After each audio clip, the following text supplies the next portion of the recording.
Movie शुरू होती है और नोलन राइट अपनी फैमिली की कुछ यादें ख्वाब में देखता है। वो अपनी फैमिली की फोटोज देखकर काफ़ी कंफ्यूज हो रहा होता है क्योंकि उसे कुछ भी याद नहीं। फिर अचानक ये ख्वाब खतरनाक हो जाता है जब एक आदमी अचानक आके उसे मारने की कोशिश करता है। वो अपने ख्वाब से बाहर आता है जब उसकी बेटी एवा वहाँ आती है।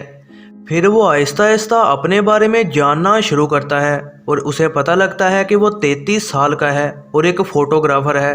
उसे एहसास होता है कि 6 महीने पहले एक्सीडेंट की वजह से ऐसा हुआ और उसकी याददाश्त जा चुकी है।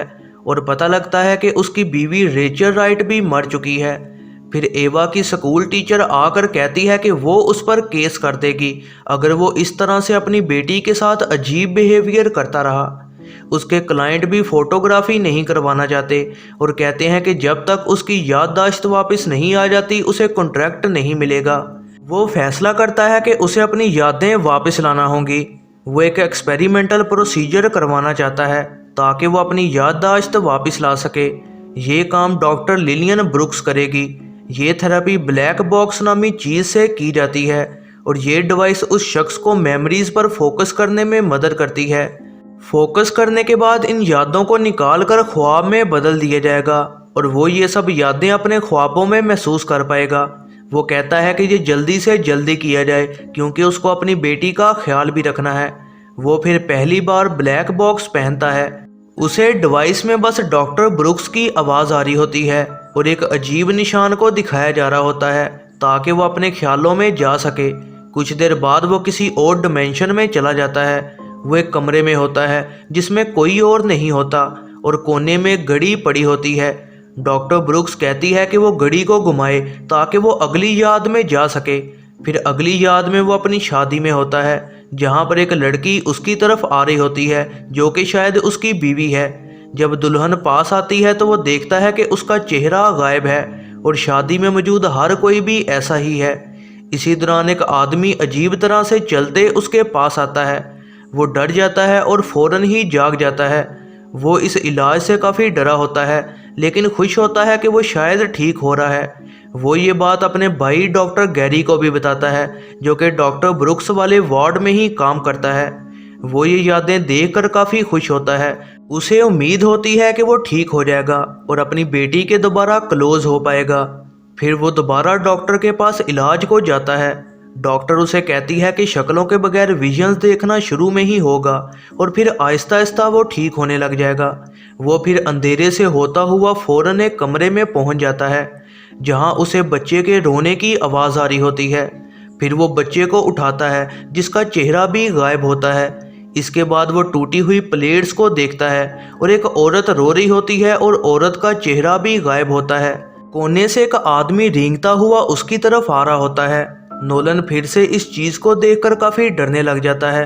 वो आदमी उसका गला दबा रहा होता है और वो डिस्टर्ब होकर ख्वाब से जाग जाता है। डॉक्टर उसे समझाने की कोशिश करती है और कहती है कि ये तमाम चीज़ें उसी की ही यादें हैं और किसी तरह से उसके माजी से अटैच हैं।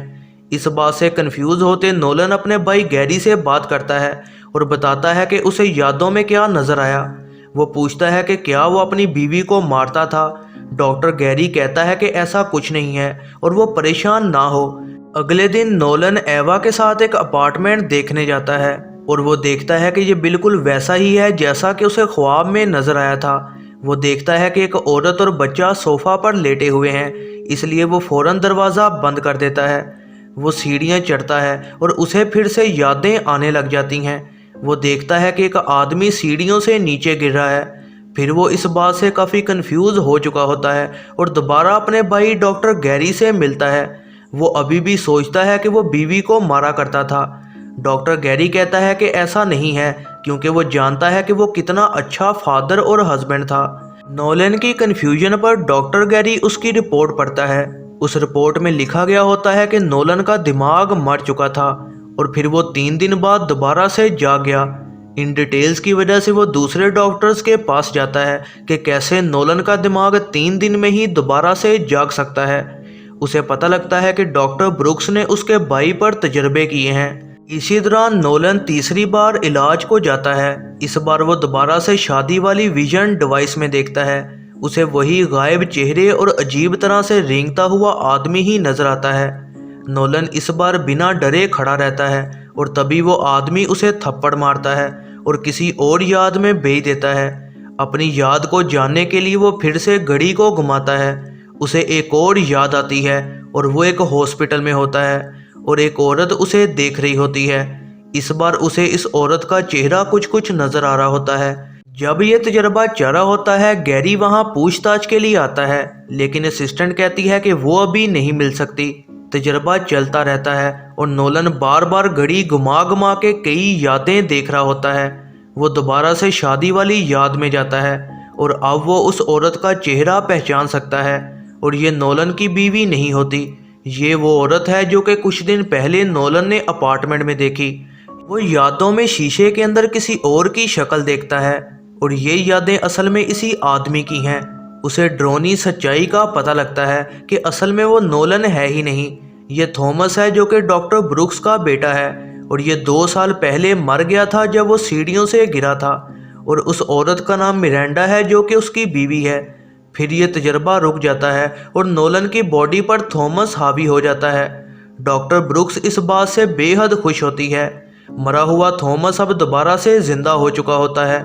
थॉमस को अब नोलन की बॉडी में तमाम यादें याद आ जाती हैं।